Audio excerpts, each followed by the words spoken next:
friends, Tina Lala here. I can't wait to tell you about Discovery Cove. I've always wanted to go here for the dolphins and the sea venture excursion, and for some reason we've just never made it.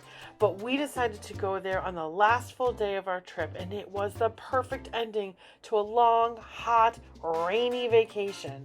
Now, I've always kind of squawked at the price until I saw the other experiences they offered and everything that was included in your admission cost.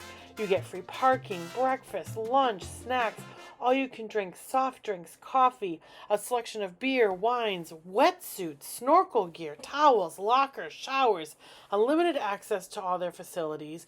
You can see exotic birds, flamingos walk by, sloths, otters, stingrays, sharks, dolphins, so much more for just one price. Start off with breakfast at Laguna Grill, which is open until 10:30 a.m., and then followed by lunch from 11 a.m. to 3 p.m. There are little marketplaces throughout the park serving soft pretzels, fruit smoothies, and ice-cold beverages all day long that are included in your admission. They had a variety of soft drinks, different flavors of iced tea, and then they had hot tea as well as hot coffee. And then inside, they offered a fruit cup. There were cinnamon rolls and danishes. There were the fruit parfaits. They had eggs. There was like a southwestern egg as well. They had home fries, sausages, chicken and waffles. And they had these cinnamon sticks. They had flavored milks. In the front, they had a variety of pastries and muffins as well as bagels and breads that could be toasted. And there was also a selection of cereal. There was a similar selection on the other side. And then I found the gang outside eating. Okay, so there wasn't a huge selection of food, but it was a good meal to start the day. Now, as we walked down to our area, we walked past the Hibiscus Hideaway, which offers pizza, soft serve ice cream, and a full bar. Remember, your standard admission does come with beers and wines, but they do offer a premium drink package of fruity drinks, but alcohol is only served from 10:30 a.m. to 5 p.m. Megan is very afraid of water, fish, things in the water, so seeing her trying to get acclimated was a good thing. Here's our cabana. We've already kind of broken it in a bit. We got a private cabana for an extra cost. Not that we're bougie or anything. It had just been so hot. We knew we needed a private place to rest, and these cabanas had fans, so they were really ideal. The cabana offered a secure storage spot for our bags. Here you can see my bag, Jay's bag, and Mr. Don is putting his bag in. So this had a key to lock the bags and be secure. And then down below there was a cooler with soft drinks and water, which was constantly stocked by our host Whitney. We've got our snack box.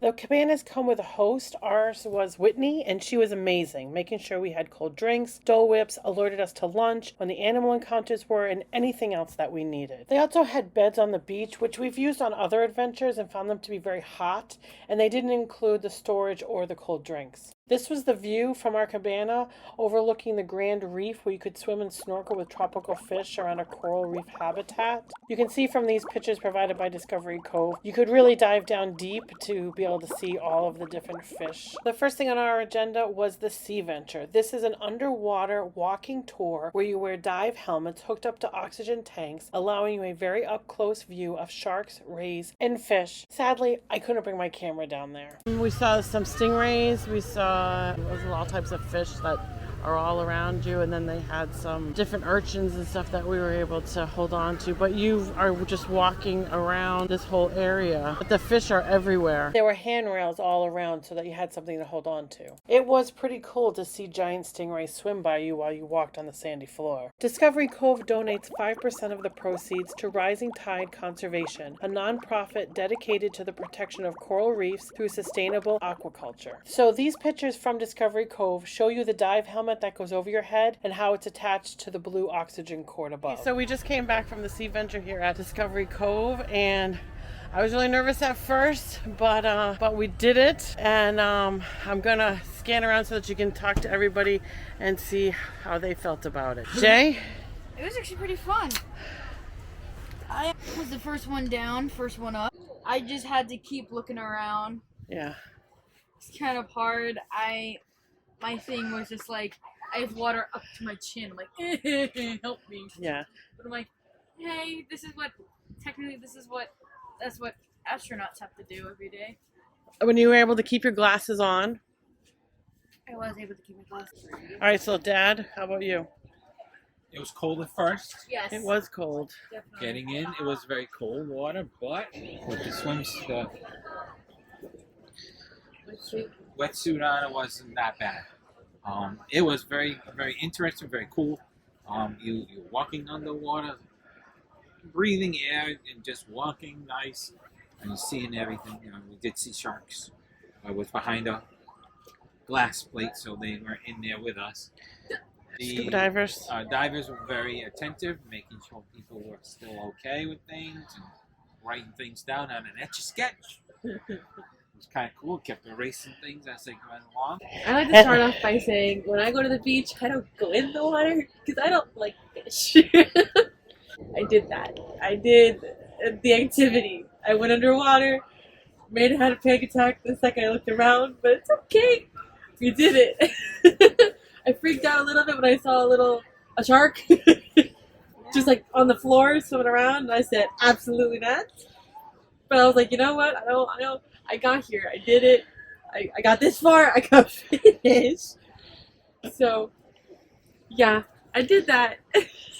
It was quite an adventure. I mean, I'm a plus size girl, and even for me, they actually really helped me down the ladder. They added weights to me so that I could stay under the water.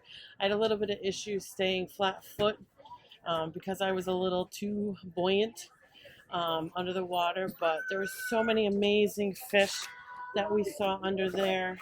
We saw some spade fish, a bunch of angelfish. Let's see. I kept on seeing the guinea fowl puffer fish. That was pretty cool. We had a lot of rays that were swimming around us. None of them came really close to us. What was really nice is they had a banister all around so that you could hold on to as you walked through, so you could stay really close to your group. Constantly checking to make sure that you were okay, that you had a good grasp on the hand signals. This is the fish guide that I'm looking at that was at the cabana to help us identify the different fish at the Grand Reef. I would say we saw most of these fish. Really cool too was then they stopped and they fed them for a little bit so that we saw more come over to us. That was pretty cool. You got freaked out a little bit about it, yeah. But I mean, it's a good point. I mean, even for me, I had a pretty big anxiety attack just getting up to the water. I mean, am I gonna slip when I get in there? The biggest thing they tell you is as you're going down the ladder to make sure that you yawn or like your ears so that your ears don't get blocked as you go down. And so you're looking at a wall going down the ladder, trying to remember to do that as your other fear of going underwater. I have a fear of drowning, so the going under the water like that was pretty scary. But having the mask over your head, having all the staff around you, it was definitely something that I would do again. Okay, my turn. So here, I'm actually staring at all the different sharks. There's bonnet sharks that are gonna come out from the corner, and then there is this giant tiger shark that there's the bonnet right there. And then that's a black tip shark that swims around. There's also this tiger shark that's a lot bigger than he looks. And then I'm just looking over and staring because I'm like excited, but also I'm just like I'm having a panic attack because I've wanted to do this since I was about 12 years old. So having the opportunity to get in and swim with the 6 different shark species in here made my 12-year-old dream come true. Like, it was the greatest thing ever for me. It was so much fun. I loved swimming in this. So this was the first half of the experience. They told us that we had to wear gloves, and they gave us little foot booties that we had to wear, and the rule was we had to keep our feet out of the water, and we can only swim with our hands, so we didn't disturb or freak out any of the sharks. And they they just let us have some fun. So I'm just swimming around with the goggles and snorkel gear.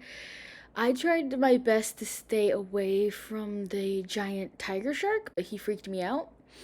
And so there was a couple moments where some of the black tip sharks and the tiger shark kind of got a little close to me, to the point where it just swam right underneath.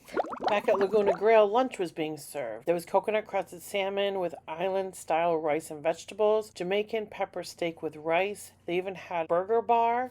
Here you can see their Laguna signature salad. They also had a quinoa salad. Here's the grilled jerk chicken with island rice, vegetables, and a mango salsa. I actually had this in a wrap. The mango was a little strange, but it was good. For kids, there's chicken tenders, hot dogs, and mac and cheese. There was a large variety of cakes and bars. If you want something else, there's always barbecue chicken or margarita flatbread pizza over at the Hibiscus Hideaway. They also have soft serve ice cream and dough whips for dessert. After lunch, we headed over to the Windaway River, which was quite an experience. There were waterfalls, caverns. There were times when you'd be floating along and the floor would go from 2 feet to 8 feet. So you'd be doing a crab walk and then floating along with your green noodle. But the only way to get to the bird aviary was via the river. And you can see from this picture with the river behind this girl. In the aviary, you got a cup of salsa-like mix and the birds would come down and feed right on your hand or arm. Again, I couldn't bring my camera, so I'm using Discovery Cove stock pictures, but you get the idea. I didn't even mention the signature dolphin swim experience, which gives you the opportunity after a 10-minute orientation session to get up close with Atlantic bottlenose dolphins for 30 minutes. With a trainer, a small-sized group, and the shallow Dolphin Lagoon waters, we'll learn about dolphins through animal behavior and various demonstrations. Now you may be saying, hey, how do I capture all these adventures with all that water so I can show my friends, bus driver, mailman, teacher? Well, they do have photo packages that you can get a percentage off if you order ahead in a bundle deal with some of these experiences. And you can bring your GoPro or one of those phone cases that you can take pictures with, but you can't take pictures during the dolphin swim or the shark swim. So you might want to check the photo package prices if you want to capture those experiences. All the videos and pictures you see here that are not Discovery Cove pictures we took with our cell phones and DJI camera. One thing to mention was that they did have private lockers. If you had just the lounge chair, you could put your valuables here. There were also dressing areas and showers available. The gang utilized the showers and commented on how there were face cloths, shampoo, conditioner, and body wash provided in the shower area, which was a pleasant surprise. Also, be sure to check their calendar. We found certain days were more expensive than other days. And you also could buy bundles to include SeaWorld and Aquatica, which is their water park. And they did have some hotel packages that you could get some deals on. Okay, you just saw the prices and are probably thinking it's expensive. And looking at the prices on their calendar, it could be. But remember, you're getting 2 meals, all beverages, wetsuits, snorkel, access to all the facilities including the Grand Reef, the Bird Aviary, the Windaway River, free parking, limited attendance, showers, lockers, towels. If you compare the cost to a day at a water park, this might be a bit more in price, but I think the experience is definitely worth it. Thoughts on Discovery Cove? We'll definitely go again. We like that attendance was very limited, and it's definitely a nice place to cool down after a long week at the parks. I would definitely get the cabana again. I know it's expensive, but it provided us a place to rest in the shade after a very hot week at the parks. Plus the host and the security were well worth the price. Jay definitely wants to swim with the sharks again. Mr. Don and I want to explore the Grand Reef some more. And maybe, just maybe, we'll get Megan to go snorkeling in the Grand Reef. Be sure to like and subscribe and click that bell so you don't miss out on our next videos. Remember, until next time, Life's a journey.